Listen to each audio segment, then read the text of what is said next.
Okay, we're gonna get started here. Let me see if I can. See.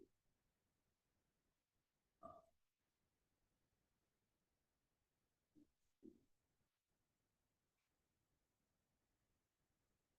all right, not gonna be a lot of graphics to this, but I'm gonna talk about some things. I originally started off in this realm as a debt management consultant, and I worked for a company that would advertise that they could get you completely um, out of debt, including your mortgage, in as little as 5 to 10 years without increasing your monthly payments. And part of the special sauce was the consumer credit counseling and debt settlement strategies. Well, started figuring out people don't like them because it dings your credit report, dings your credit. So I could never figure out how to get somebody completely out of debt, including their mortgage, in 5 to 10 years without increasing their monthly payment. Now, the pill method and the debt roll up, scenario that I always talk about. It's $100 extra added to your debt roll up, and everything you pay above me on a minimum goes straight to principal, lowering your effective interest rate, paying everything off faster, paying off a mortgage and a 30-year mortgage and all this debt in 15 years. And then when we add the pill method, figure out how much principal is going toward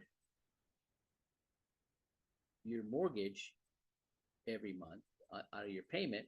The majority is going to be interest. Okay, so in the scenario that I talk about, there's $500 that goes toward principal. You add that mid-month or 11 days after your due date, and you eliminate over 1,300. In that scenario, with over $1,300 worth of interest.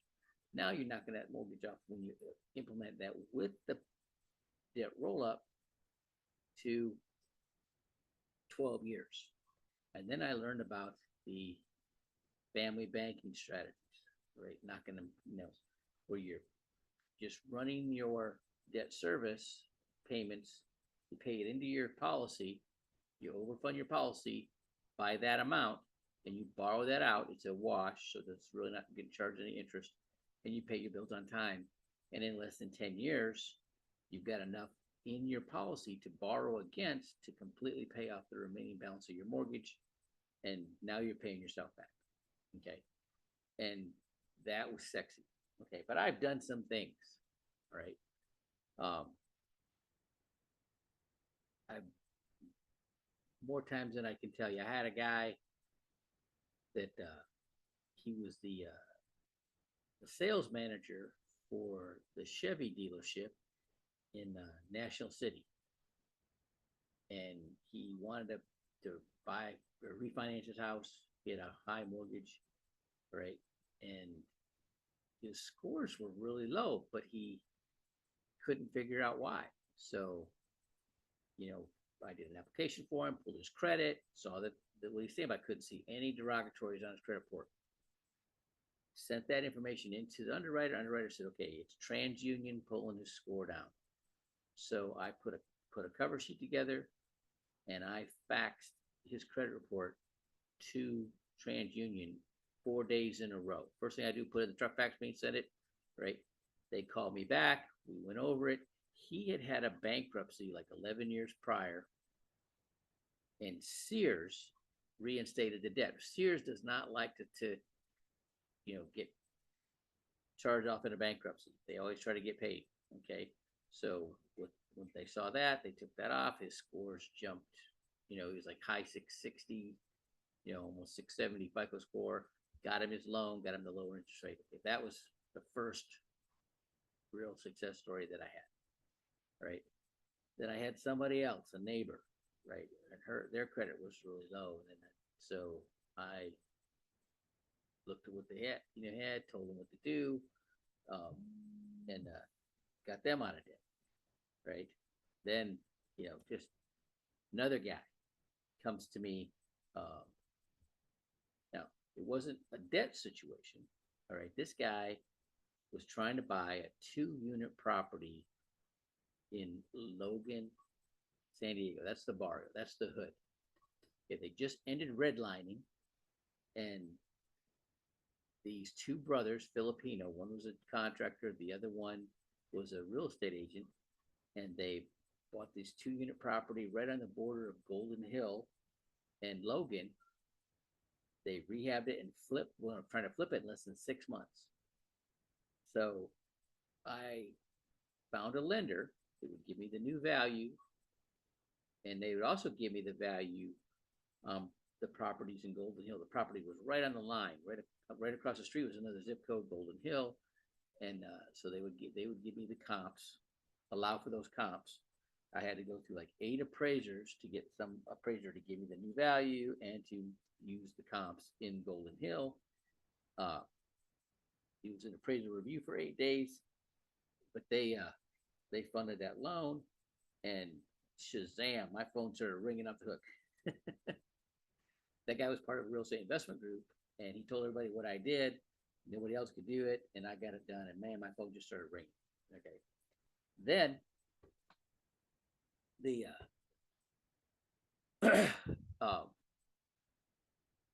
I started getting all these construction loans coming to me. Right, I'm like, wow, what's going on with that? Now, there's a lot more pieces of the puzzle with construction lending, and I was proved every construction lender there is, right? But there's that industry took a hit in 2006. So then I started doing commercial lending, right? And then I had these guys coming. They wanted to get a loan for their business, and the underwriters asking for a P&L. They didn't know they didn't even know what that was. They were co-mingling their funds with their personal account. I'd have to go through like 3 years worth of bank statements, line by line, of deposits. Was that a personal deposit, or was that a business deposit, and then a business expense, and then generate a P&L so they could get their loans. All right, so I got good at doing that. Then recently, my son, a couple years ago, wanted to buy a Tesla S3. And his credit scores were low. He couldn't figure out why. He didn't have a lot of credit. He had a derogatory that wasn't his. So I told him what to do to dispute it with Experian. He just had to go to their website and dispute it right over the website. And in 4 days, he was driving his own S3 around. Okay. And then I had somebody else. She was a widow. Her husband was a Marine. He died in Iraq.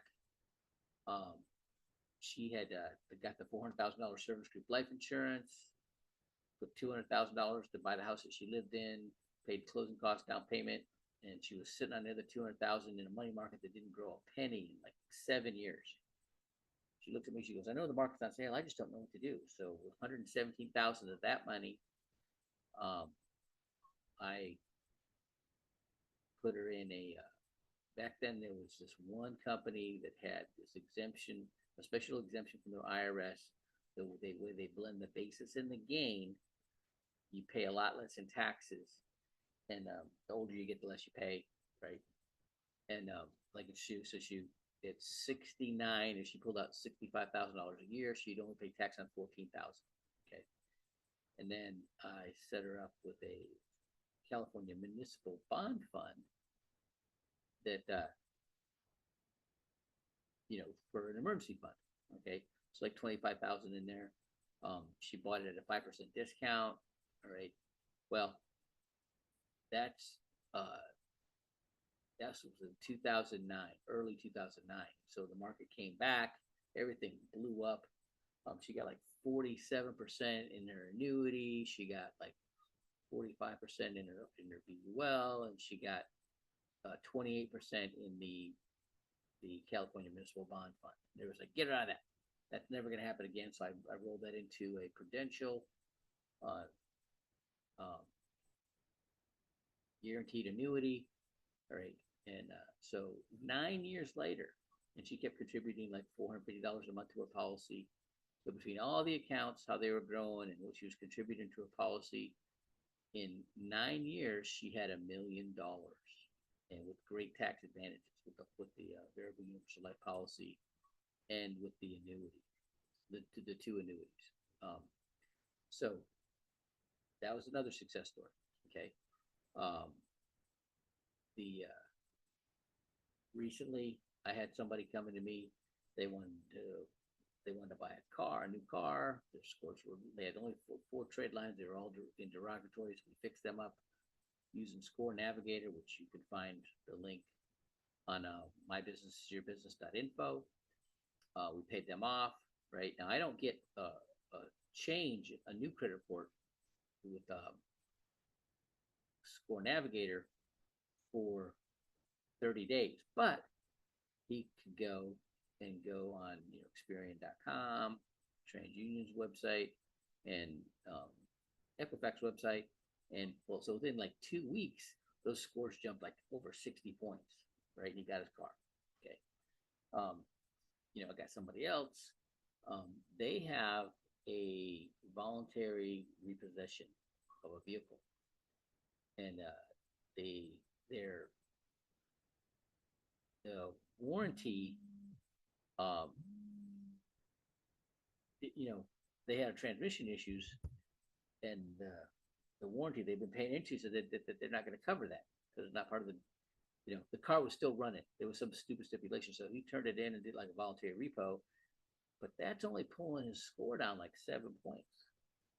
So there was another card he had, not a big balance.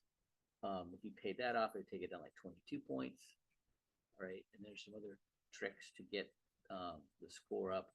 But I said, dispute the derogatory or the voluntary repossession. So when you do go to get a loan, they're going to see that on the credit report. Okay. And everybody knows about how what a rip off these warranty companies are.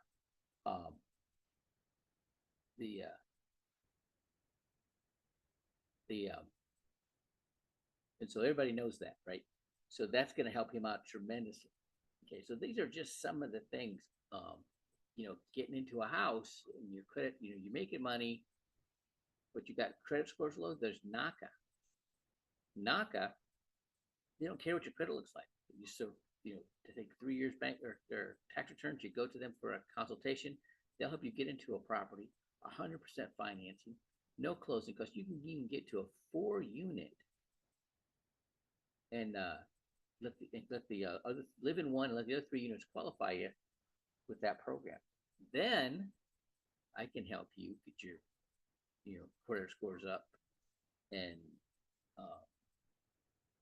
but also pay that mortgage off, that 30-year mortgage, in under 10 years without increasing your monthly payment, and using that same money to save for your future, for your retirement, for your kids' college, and with all kinds of tax advantages. So this is what I can do for you. Okay. There's all kinds of, oh yeah. And then if you want to start a business, see, Jason Cisneros, that's what he does. He consults for businesses. He's looking for those businesses that are earning like $300,000 a year. They want to get up to $750,000 a year, where there's investors that will invest in your business. Okay. But there's people that aren't making $300,000 a year. They want that, they want to get to that point. I can help you get there. Okay. So there's, all kinds of stuff we can do. People that have a business, they understand their service and their widget, they know it, but when it comes to it, get their money growing for them, or what to do for, how to get their business to grow. All right. And they need help with that. And I don't know how to do it all. I know about the financial side of it. I can help them set up with their 401k plan, their profit sharing, cash balance strategies, key man insurance for their business, for their associates, their buy-sell agreements between partners. All of these things I already got. I can help them with. Okay. When it comes to the marketing for HR solutions, uh, the health savings accounts. I got those resources too. Okay. I don't make a lot of money with those, but it's gets me goodwill. People know that I can help them. All right, and that helps me with referrals. All right, so you go to MyBusinessIsYourBusiness.info and see Gusto, which does the health savings accounts. You can see Score Navigator, which helps you with your credit, and then I can actually add gas to the fire with the strategies that I know using that. So that's what we can do. There's all kinds of hacks, right, to help you just do things more efficiently, get to where you want to get to faster. And that's what I'm here to do. All right. Have a great weekend. Tomorrow morning is the Build to Exit podcast. There's a link to it through MyBusinessIsYourBusiness.info. All right. Or you can go on X and look up the Jason Cisneros and join the podcast, 8 o'clock Central Time. All right. Have a great day.